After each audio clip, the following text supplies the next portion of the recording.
I don't know. I don't want to talk over you, but I'm going to say it anyway. The landscape of the WWE has changed. You can see the impact of the new board of directors at play right now as Ava, a nepotism hire of nepotism hires have ever been hired to be the new Raw general manager. What's her qualifications, Manny? What's her qualifications? Her father's The Rock. She's a fourth generation superstar. Superstar. Okay, that's cool. What does she know about bookie man? Last year she was in a cult. She was in a cult last year. Two of those guys got fired. One of those guys lost his mind. And then there's her. Well, Marcus, when you have character.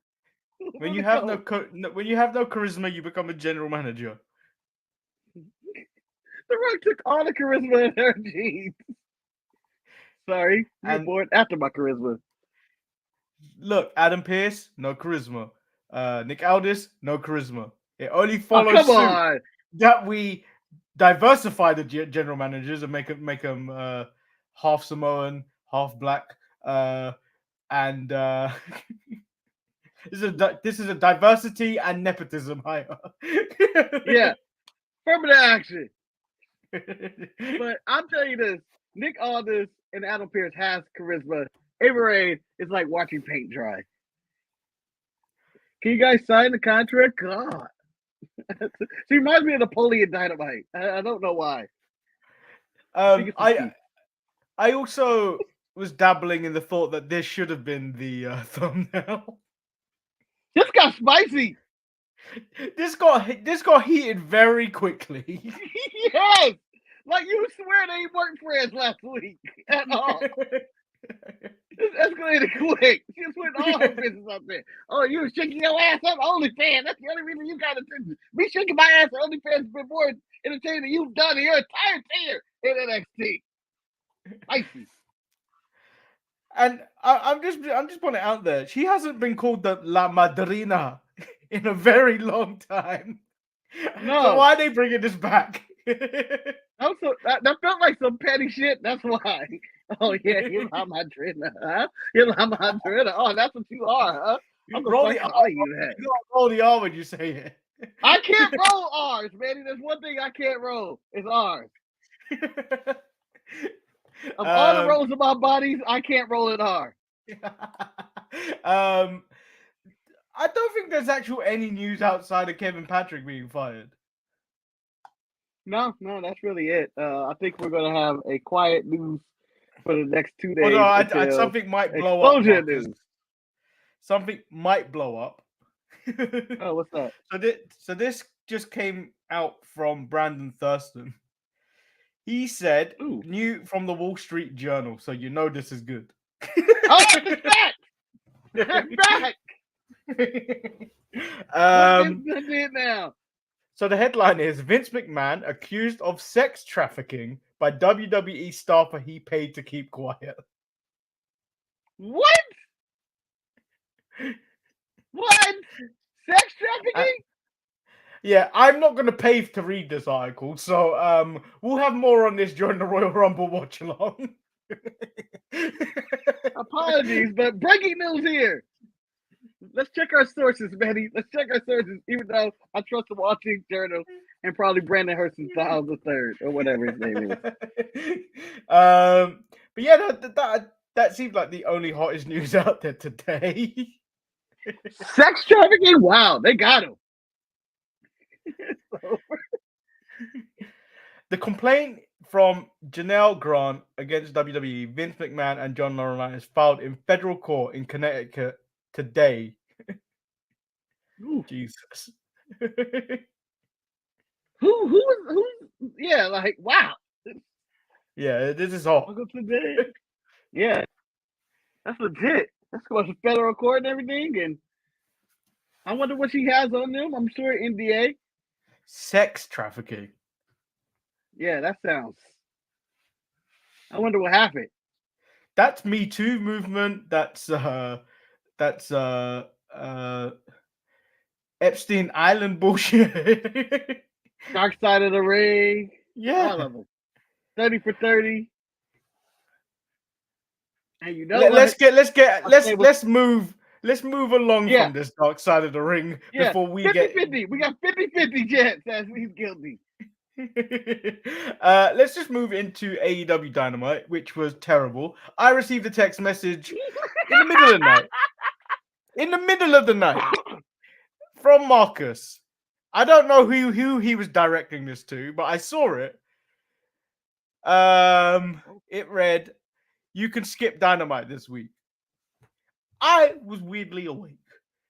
Was I watching Dynamite? No. I said, "Is that including tomorrow's show?" Eric said, "I'm watching NXT at the moment." Completely not even what the topic of the discussion was. No, but you can watch it at 10 times speed and I wouldn't notice. And then so the message was for Eric. He then goes, "They have updated the female roster," completely going against what we're talking about. "Any shots today, Marcus?" Both, to be honest. Shots, ? The gunshots in your hood, not today. And then he carries on talking about Bear Hill.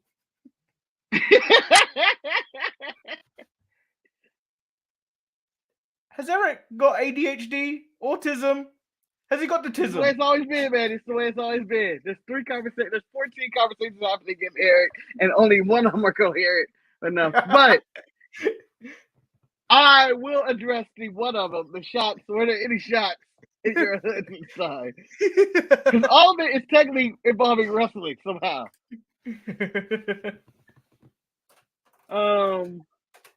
Yeah, that's the way I felt about after watching this Dynamite. If you missed this Dynamite, you would not have missed anything of any importance.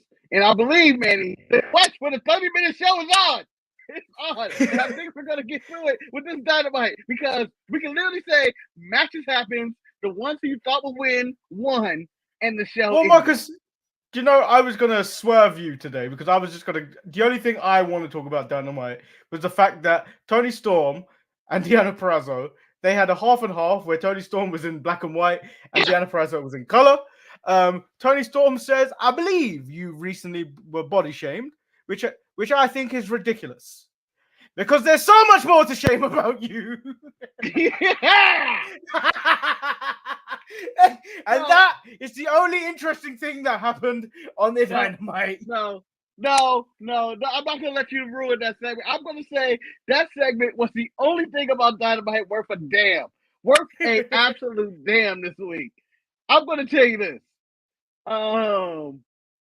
The half and half shot of Toni Storm being in black and white and in, projector, whatever kind of look, and Deonna Purrazzo in color. The production of that was so cool to me. And I was just thinking about how they do it. They must have used two cameras. They're doing the side by side. Like, I figured it out. But I just thought, I've never seen that before. That is the coolest thing I've ever seen. Toni Storm's delivery of every line was perfect.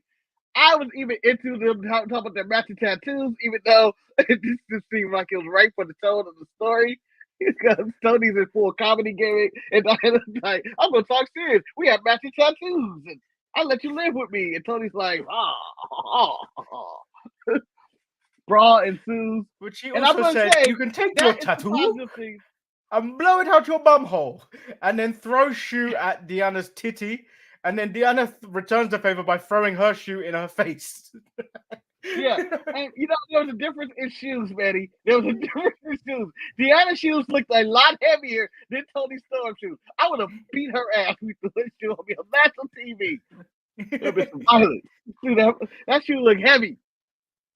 But outside of that, Samoa Joe says no opportunities will be given, they will be earned, but be warned, you'll be getting an opportunity, a championship, but in reality an opportunity to have the worst night of your life. He's going to beat them unmerciful, strangle them unconscious, and take everything from them. And then Hook comes out, tells him he doesn't know when he doesn't know when, but they will meet again.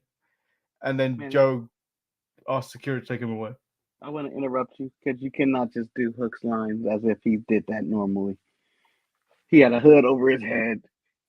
He had his microphone awkwardly up. And he was like, "Joe!" So what you're trying to say is he was about to go everybody in the 3-1-3.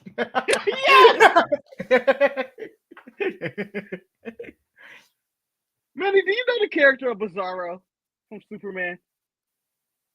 Roughly. Do you know how he talks? Yeah. Crazy. Okay. Yeah. Bizarro no fight. Bizarro no. That's how I felt like Hook was this week. It was just like watching Bizarro try to cut a promo in the ring awkwardly and pretending to be a wrestler. Hook was absolute trash. I didn't need that segment. I didn't need to see him beat those security guards up. It looked absolutely horrible. Everything about it. So let's just speed through these matches. Hangman defeats Penta as per usual. Wardlow wins. Why the hell was Jeff Hardy in the ring with Swerve? Why did it take Swerve that long to defeat Jeff Hardy? Why did Jeff Hardy almost die in this match as well? Hangman and Swerve are in Dealer's Choice matches next week. They get to pick each other's matches. Yeah. Why? And then this match made no sense because it had no reason for anyone to care about. So Red Velvet, they haven't did a great deal to like heat her up. And then they put her against Thunder Rosa, who's returning for the first time since 2022 in ring Dynamite. on Dynamite. She's a collision wrestler. Okay. No return packages, no hype, nothing. Why should anyone care about this match? This match has nothing to do with what's going on in the women's division right now. Buried on this at all, and I was like, okay. But I will say this, Manny. I'm going to give them another point for this one. Another point. The women got more than 2 segments today. Deanna and Tony had a segment, and then they had this match. Oh, so no, I'm they also had Taya Valkyrie. They also had Taya Valkyrie announcing a challenge to That's true. Deanna Purrazzo. I would say progress. Progress. As much as Red Velvet and Thunder Rosa didn't mean a thing, and I think Thunder Rosa tried to cut a Roman Michaelis camera promo, but they cut away from her. They didn't let her. Whatever she was trying to spew out there into the world was like, I don't know what she's saying, but let's not let it go on TV. So I'm going to give them credit, and that's another point for this week. That's another positive. I'm going to say the women's division get a positive on this week for me on Dynamite this week. Well, the women's division is the only interesting thing Toni Storm is the only interesting thing on this entire show. So we move into Darby Allin and Sting. They say the rankings are back. They are the top contenders for Ricky Starks and Big Bill. They're 27-0. Big Bill and Ricky Starks accept their challenge, and they are saying that Sting isn't going to make it to Revolution. And it's going to be nice that he's going to end Sting's career. Blah, blah, blah, blah, blah. The Mogul Embassy take on the Acclaimed. I love Sting. They're like, I'm all in. Yeah. This match happened. No one seemed. I don't care. And then we get the main event: Adam Copeland versus Minoru Suzuki. As I was telling Marcus before the show started, I don't ever want to see Suzuki and Ishii in America ever again in AEW, because when they appear, all you know is they're gonna lose and claim that bag. It's not believable. But then Marcus, Suzuki made Adam Copeland look incredibly average.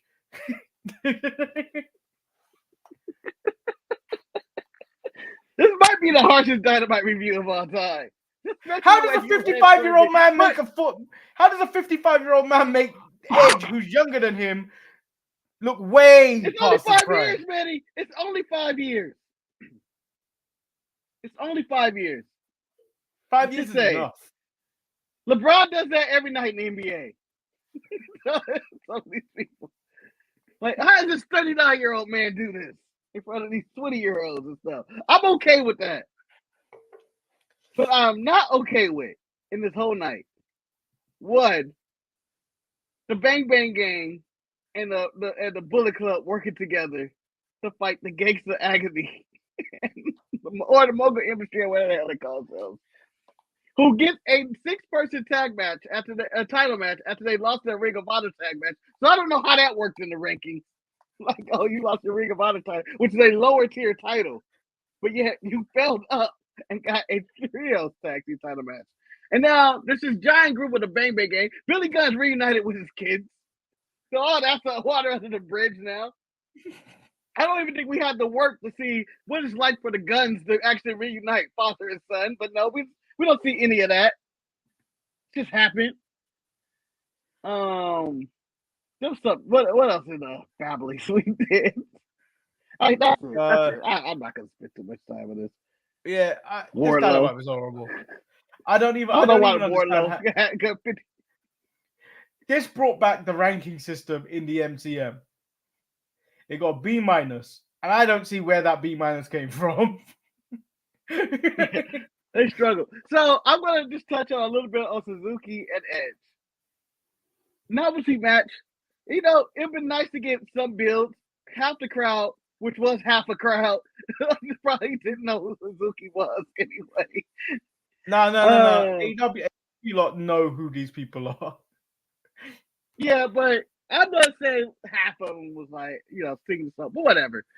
It just looked like two old men fighting. It was for nothing.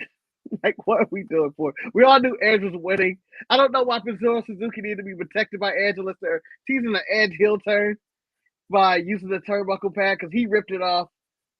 But I don't know why Suzuki needed to be protected. And then Edge offering the handshake after seemed like a face move, so I don't even understand why. There could have been a clean win for Edge. Just a nice clean win. Suzuki loses all the time, like you said. In fact, Manny, I'm going to give you a list of people who lose all the time on Dynamite and that Tony Khan wants me to get excited for. And I'm going to tell you, they're all probably on this show or on Rampage. Penta. Go on. Yeah. Commander. You know what? Commander wasn't on this. Commander wasn't on this show, but go on. But no, he's fighting on Rampage in a fatal 4-way for some type of number one contender. Again. Yeah. All right, let me continue. AR Fox. Yes, you thought he was dead, Manny. No, he is still alive. Brian Cage is added to the list. And you know what? Who better? The entire Who better? Who better? I'm barely alive. Because him and the Gates of Agony have never won on Dynamite. The Hardys. Don't remember last time they won. Matt and Jeff. By the way, Jeff looking old, looking all of his age, if not worse. But maybe moving better than Edge, which I'm shocked. I'm blanking out. Who did Wardlow fight again? He was on that list too. Trent. It was Trent Beretta. That's an easy watch from a lose. And you know what? The list could go on and on. But I don't want to see any of these people anymore because this automatically they're the jobbers. They're just jobbers. Yeah. I'd rather see the Brooklyn Brawler out there, and at least I know what I'm getting when I see the Brooklyn Brawler out there. Like, oh, he's gonna go in there, he's gonna get his ass whooped, and I'm gonna like him for it. So just when we thought we could possibly do a 30-minute show, you decided to extend the AEW report, which we were doing great on time with this list. So let's quickly just move into NXT. Yeah. But you know what, Tony? I just want to say fuck you, Tony. Fuck you for this show. How dare you? And I'm not even done ranting on AEW, Manny. I'm sorry. I'm not done. I mean, we can go to NXT. But how dare you air Collision during the Royal Rumble? I'm just saying. As Ryan put it, and it was as beautiful as anybody could say this, putting the Royal Rumble on putting Collision on during the Royal Rumble, it's like saying, hey, you want to watch a football game on the day of the Super Bowl? It's like, oh yeah, I'm going to watch that. I'm going to watch this high school football game. Get out of here. Get out of here. So NXT opens up with not the Wolf Dogs, but Braun Breaker and Baron Corbin versus Axiom and Nathan Frazier. How disgusting was that spear? I was disgusted by it. He just ran right through him. And the power bomb to the table. The Wolf Dogs had full control. This was a squash match that wasn't a squash match. I don't understand how that worked. But the Wolf Dogs kicked ass. But also gave too much. Should have been a 5-minute match. Marcus, who the fuck does Josh Briggs think he is?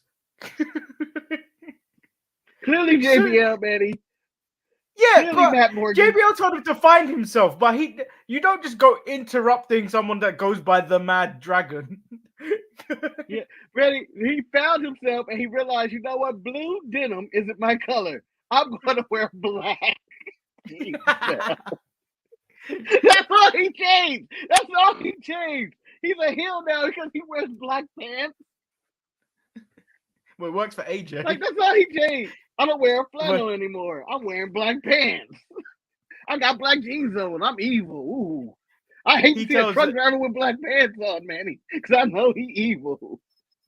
He tells Dragunov he wants to see how he measures up against the Mad Dragon. Ilya says he needs to question, is that what he really wants? Briggs says, there is no fear in him. Trick tells him he needs to prove himself another time. Briggs gets drilled. After Vengeance Day, Trick is going to hop back into Melo's back pocket and be a bitch. Manny, let me ask you something. Where would you live? Where would you rather live? In Melo's back pocket or in Dragunov's shoebox? Dragunov shoebox. At least I got my independence.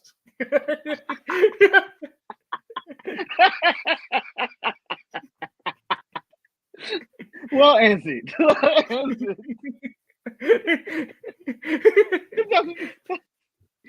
I ain't no bottom bitch.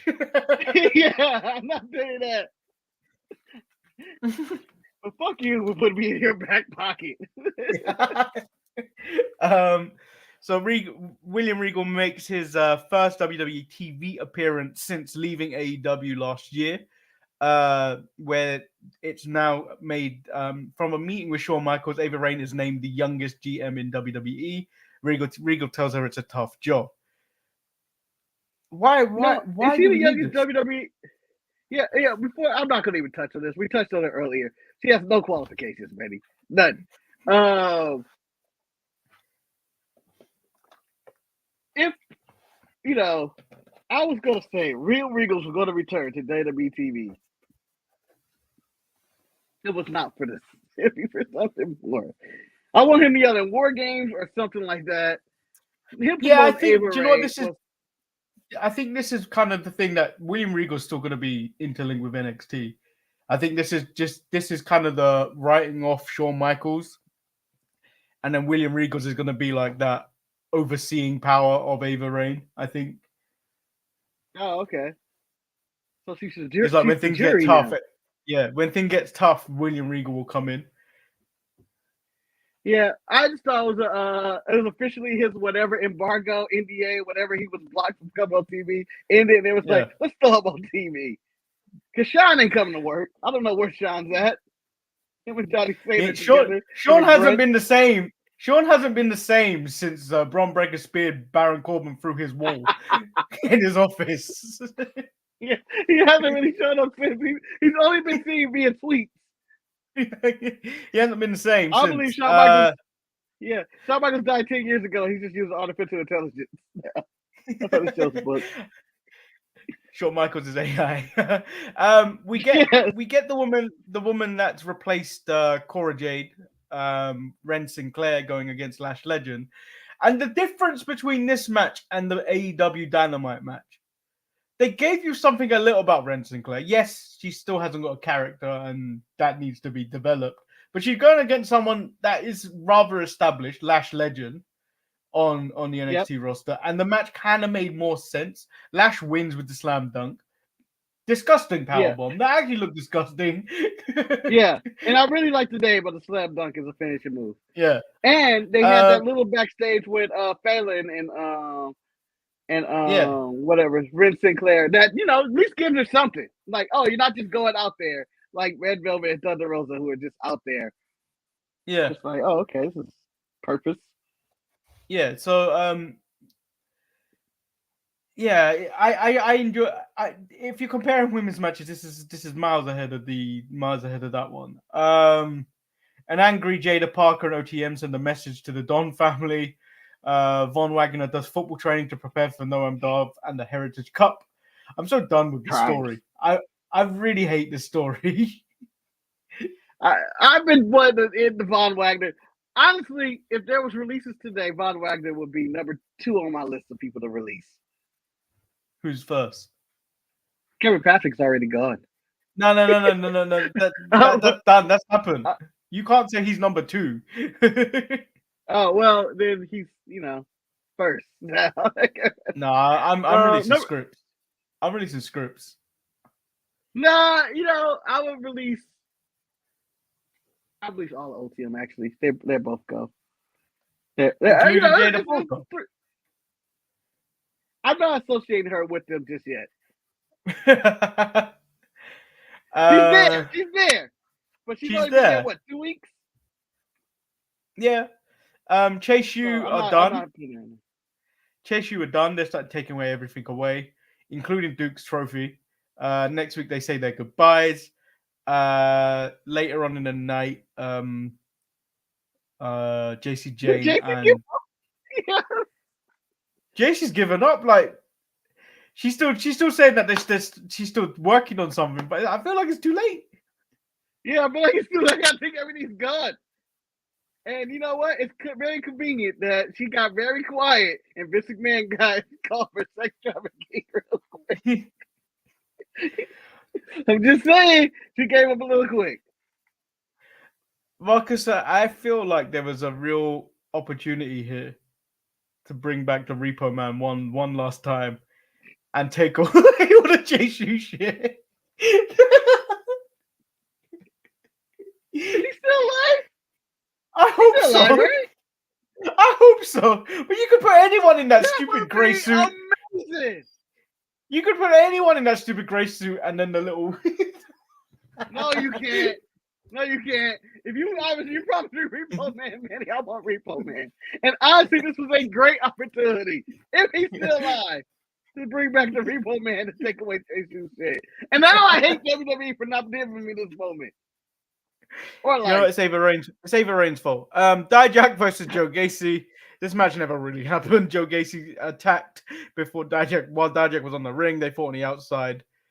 Joe Gacy, no soul being put through a table and the wall. What is this bullshit? I don't know. Joe Gacy is now Mick Foley or Finn Balor in full demon mode.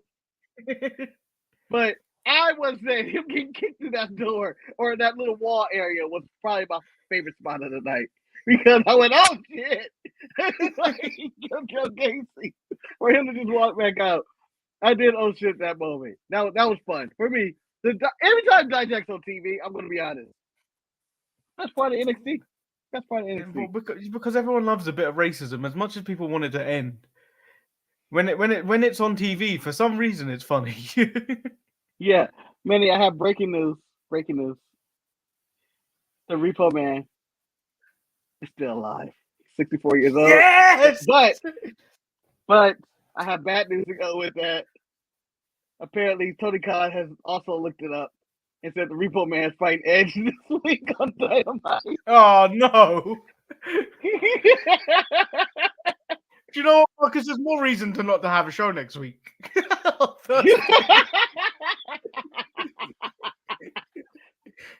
Lexis King takes on Trey Bearhill. This match was terrible. This match was awful. Awful. You guys. So when I originally started, I fell asleep and I had to go rewatch it. I rewatched it. Whoops, didn't mean to hit that. We had to rewatch it. It wasn't as bad as you guys are making it. It was bad. I would say it was bad. As I said, imagine a Ruby Soho match and you're done. That's all you needed. You know what? I thought you were saying that. I thought you were referring to the what match was that? It doesn't matter. You're right. It was probably on that level, but it wasn't as bad. I think you guys saying how bad it was with the Ruby Soho thing had that bad taste in my mouth. Like, oh, this is gonna be horrible. It was bad, but I'm not gonna say it was, the worst thing I've seen.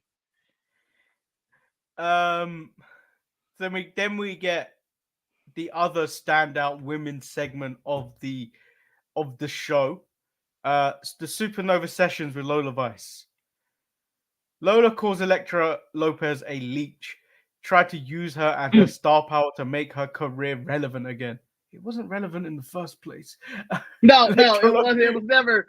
There was never any hot point of Electra Lopez. You know what? I'm gonna say she peaked when she was making money with the Don on the side at the top. When we did see her, when we didn't see her, it was just alluded that she made a lot of money at the docks.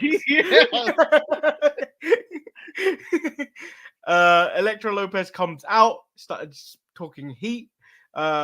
Lola Vice got into WWE by shaking her ass on Instagram, and she is the biggest phony in WWE. And next week, they're going to fight one-on-one, and then Electra and Lola fight and have their own pull-apart, calling each other putas, which you could hear all on the camera. Yeah.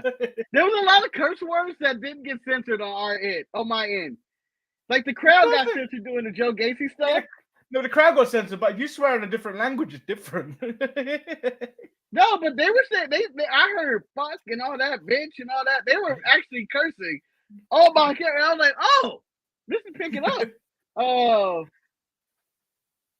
There might be something to this, Manny. Electra Lopez could be getting called up to the main roster of the team with the new Legado del Fantasma. I'll bring up Lola Vice. I would too. I would take it too. She can shake her ass and do her karate in front of me anytime.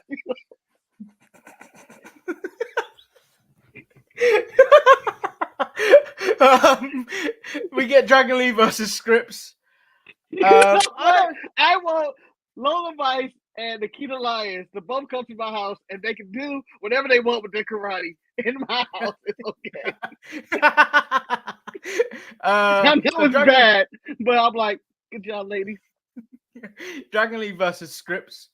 I don't have a ranking for women in NXT, but Marcus, Rizzo has gone up those rankings. That dive for someone that is largely unknown. Chef's kiss. Yep. It was a good dive. And I didn't see it coming. Like, she ran away from the fight to do a dive, which made me laugh. Because I was like, she ran into the ring. No one's in there. Oh, she's going to do a dive. Did not see the dive coming, but Rizzo already has a step up over OT of Jada Parker. And this war of the streets versus the Italian mafia is only going to end in bloodshed. Someone's going to die. The match was all right. Dragon Lee beat Scripps. Obafemi made the decision. He will see him at Judgment Day. Hold on. Before we go into that, I have something to say about that, Manny. But anyway, that is the worst fucking thing to happen. No, it ain't. That is one of the worst things that happened to me. Just like substituting Coke with anything else. I want a Coke. But that wasn't what I was alluding to as the thing I wanted to talk about. I'm blanking out. What did we just talk? What did you just bring up? Obafemi. There we go. No, wait, you're telling me Obafemi last week says, no, you're not worthy of a title shot, back in the line or whatever. He comes out and watched Dragon Lee versus, why am I blanking out? Who did he fight? Scripps. He watched Dragon Lee versus Scripps and said, you know what? You're worthy of a title shot now. And not only that, he watched Dragon Lee struggle with Scripps. Not only that, Scripps has to be distracted to lose this match. And then Obafemi was like, that's my guy. That's the man cherry picking his opponents right there. Oh, I'll whoop his ass. If he's struggling with Scripps and CD distraction, I'll whoop his ass. How dare he? That's my guy. Blair Davenport defeats Carmen Petrovic with a knee to the face. This didn't really go anywhere. This was just as a result of the Battle Royal, where Blair decided to eliminate Carmen last week after she had been eliminated already. Yeah. This is just giving Blair a victory. That's all it was. Had not doing anything. Trick Williams versus Josh Briggs. Mello questions why Trick is fighting Dragunov's battles and questions Dragunov's intentions, making him fight twice in one night at Vengeance Day. Dragunov gets himself involved with it and gets clocked with a big boot. He tries to get in the ring, but Mello stops him. Trick still wins, but then Briggs clotheslines Trick after the bell. Mello stopping Dragunov caused more tension between Mello and Trick. This is so stupid. Just get it over and done with. Just get it done with. Finish the story. I'm assuming we all wait to Vengeance Day. But I did laugh when Dragunov got the boot because he got the boot and it looked like the world ate him up and pushed him through a portal. He spun around in circles, and I was like, "Oh, he's like a cat trying to climb a tree, just pull up in a little ball." He just got fucked up, and I don't see what Trick is mad at Mello for Dragunov was on the Raine apron. Get out of here! Yeah, get out of here. And then we get the contract signing between Lyra and Roxanne. Ava said stuff. I wasn't paying attention. Lyra says she has replaced Roxanne at the top of the division. Contract. Roxanne asked if Lyra can handle the pressure when everything turns on her when she eventually loses. They sign the contract, and then Tatum Paxley power bombs Roxanne through a table. Yeah. What are you doing? You crazy bitch. Yeah, she had that coming. But they split seeds earlier tonight. It was like, oh, we could be together if Roxanne wasn't alive. So she killed Roxanne. Shit was all over the place. NXT was okay. NXT was okay, but like these two shows were carried by Lola Vice and Elektra Lopez and Toni Storm and Deonna Purrazzo. Because outside of this, largely missable, both shows. Largely missable. Okay, Manny. You're Kazuchika Okada. They told you had to watch Dynamite or NXT. Because rumor has it he's going to NXT or something. If he did sign with WWE. Which one are you looking at going, oh, I have to choose. You have to choose right now. AEW. They tried to hide their attendance, but it's all over the internet. Yeah. If I'm Marcus, I don't know about you, but if I'm a performer and then I turn to look at that camera, the camera that is facing the TV, and you see nothing, I'd be like, what have I done? What have I done here? But wait, if you're Okada and you are looking at NXT, you look at the same camera and you look on the other side, says, because there's nothing on that other side but warehouse. But Marcus, there's an upside with NXT. You can go to the main roster with AEW. That is it. You got Wembley. Yeah, which probably won't even get 80,000 the rate they're going. So, yeah, I mean, like, the main thing I would say, I'm going to give the winner to NXT, but it's not by much. Stay there with it. Only because I enjoy seeing Dragunov get booed. I enjoy to see the Dijak kicking Joe Gacy through a wall, and Lola Vice and Elektra Lopez got really spicy. But other than that, neither show was necessary this week. Neither show. Yeah. Raw wins. You know what? Barely, SmackDown wins for Fire Karen Patrick. SmackDown hadn't even aired the show, and they won. So because who's gonna be on commentary this week? I have a feeling Saxton's probably gonna end up on commentary this week till they announce someone. Because they fired him in the middle of the week. You think they'll fire him after the show? Like, oh, we're gonna get this SmackDown out the way and reset after the Rumble. I think they knew that. I think they probably knew. It's just like, do you know what? He's probably not going to be good. And then they already have a fixed. They already have a fixed commentary team for pay-per-views anyway, which is Cole and Corey, right? It's probably Michael Cole this week anyway. He's going to be in town already anyway because they're going. Yeah, they could probably put Cole on SmackDown, or they just have Saxton do color with just basic commentary with Corey. Are they going to call up Vic or? Free agent Jim Ross is still out there, Manny. No one needs Jim Ross. I can see him coming back.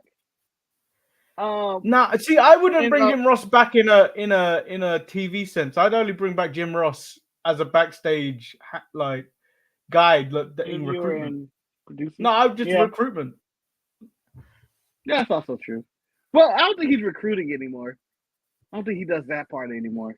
Yeah, but he still knows wrestling, so I would put him at that. I wouldn't use him like that. I would have him kind of help people, help the younger ones, trying to come up in terms of commentary and stuff. But I feel like they've already got a good set up with Michael Cole. Everyone sounds the same. Everyone sounds the same. Like Vic sounds like Michael Cole at times. So like it flows. Yeah. So on top of that, I mean, we can wrap the show up here, Betty, or I can rant some more. It's up to you. I feel like we should probably end the show because while we're ahead, we're technically under the 15-minute barrier that we which we set after the 30-minute. We are under, but you know what? I'm not happy about being this under. This isn't something I'm proud about. I wish we had something more to talk about on these shows, but nothing happened. Yeah, there is no Saturday show because we got the Royal Rumble watch along, but that is also provided nothing happens on Friday. Yeah, something happens on Friday, we may have to put out something quick, but it will be quick. It will not be. We talk about nonsense for an hour and a half like the normal Saturday show. Well, Mr. Man might be in jail by Friday, so we never know. Yeah. So there's that. They finally got him. Time's up, old mustache Vince.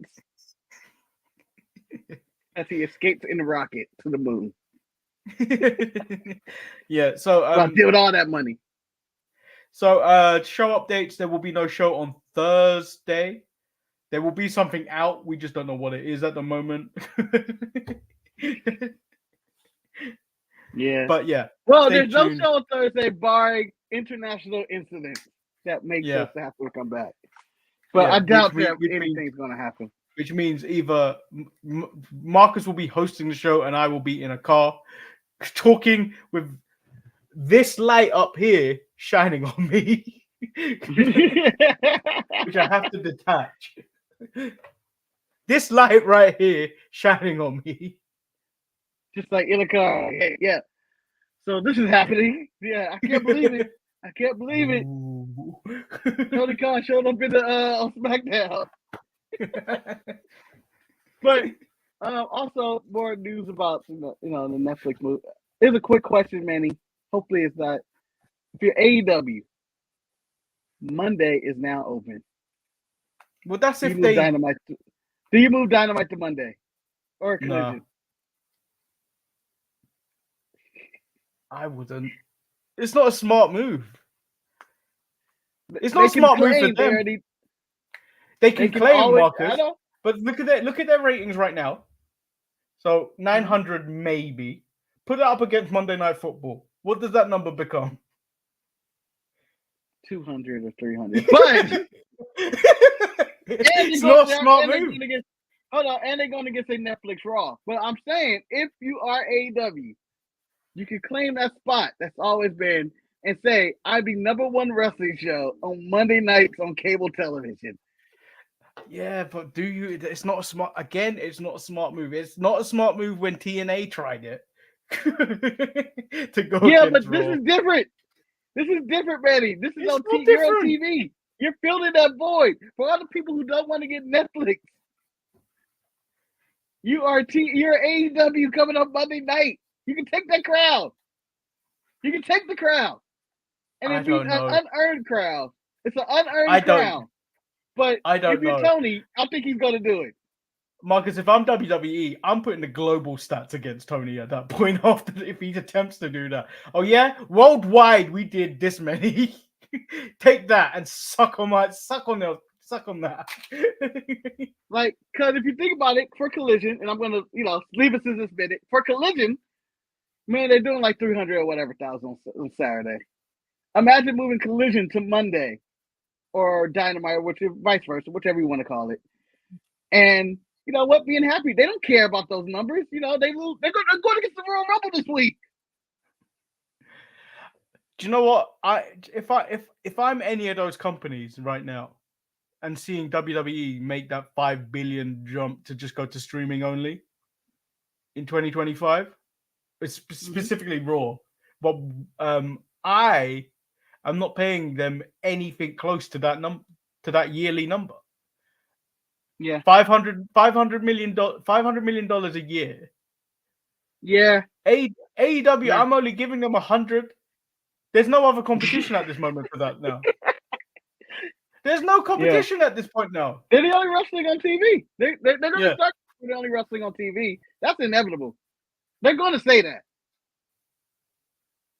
But at that point, there's no competition. So why would you pay them top dollar? No, I'm not. That's why top dollar went to TNA. Like USA were probably thinking, shit, why did we pay so much for SmackDown? Yep. Then we have measures of which is the A show or B show. And you know how we're thinking if Raw's going to, 2 hours? What if they just do an hour? What if they they can do whatever they want now. Or what if I don't know the rules of this, but what if they say, you know what, Raw doesn't have a runtime anymore. We either want to go 2 hours or shit. We may have a big main event. We may go 3. Yeah, figures when you're live, isn't it? Yeah. Like, there's nothing stopping them now. There's nothing telling you. There's nothing stopping you on Netflix, which is all like that's nothing else is live on Netflix. You're not running over something on Netflix. You could go on for however long you want. We can go 4 hours if we want overall for no reason, or we can go an hour, or we can go an hour and a half. And like, I don't know what the Raw runtime is going to be, and they already announced it's going to be commercial free for now. No, I'm sure they're going to have ads in the show. For now. But it's commercial free. I think Netflix is going to move to a TV model. Premium in Netflix, there's that premium whole stuff, but I feel like they're going to start bumping up the price the more IP they start taking to do live shit. Yeah, I think that I think Raw, they still will have ads. Because they're going to have the people who have Netflix and don't pay ads. But apparently the ones who play for the premium Netflix without ads, I didn't even know that existed because I don't pay for ads on Netflix. Yeah, neither do I. I didn't know. I didn't know there was a poverty. I didn't know there was a poverty version of Netflix. Yeah, I'm sorry. I didn't know there was an ad like, oh, you're watching your favorite show right now. You're watching Rerun the Community. Ads? No. But I find this whole thing interesting of where we're going with Raw. Like, I don't know what to expect at all. Internationally, the WWE network is being shut down at the end of 2024. Yep. So most things I don't know what's transitioning over to Netflix. So that whole thing will be interesting soon when that happens. Yeah, and apparently the last 3 weeks of Raw is not going to be on TV. I mean, the last 3 weeks are normally phoned in. Last 3 months. Oh, they might not have. Yeah, but do you know how their TV deals go from September to whenever? Yeah. They're not sure. They need to find a temporary home from I think September to December. Wow. There goes the end to the longest running episodic wrestling show on Monday nights or whatever the hell they say. 31 years. No. Yes. I'm just going to say yes, Wes. But, we could wrap up the show. We could have ended it 5 minutes ago. Yeah. There were some lingering topics I was thinking about. Yeah, let's get out of here. I've been Lord Manny Hayes. I don't think we even did these introductions. He's been Marcus, the grand finale in South America, and in Spain, I am one half of the Kings of the Ropes. And when we are in Alaska or northern in the cold climates, I guess, we are wolf dog. Oh, woof woof. And in the buffet line, we are known as the Wild Boars. And when we do food reviews, we are 2 bears with a microphone. Oh, they're gonna mix it up with the other 2 bears in the microphone video. So make sure you tune into the Royal Rumble watch along. We out. In the LGBTQ community, we are 2 bears in a microphone. Oh. Never ending. It's never ending. This is ridiculous.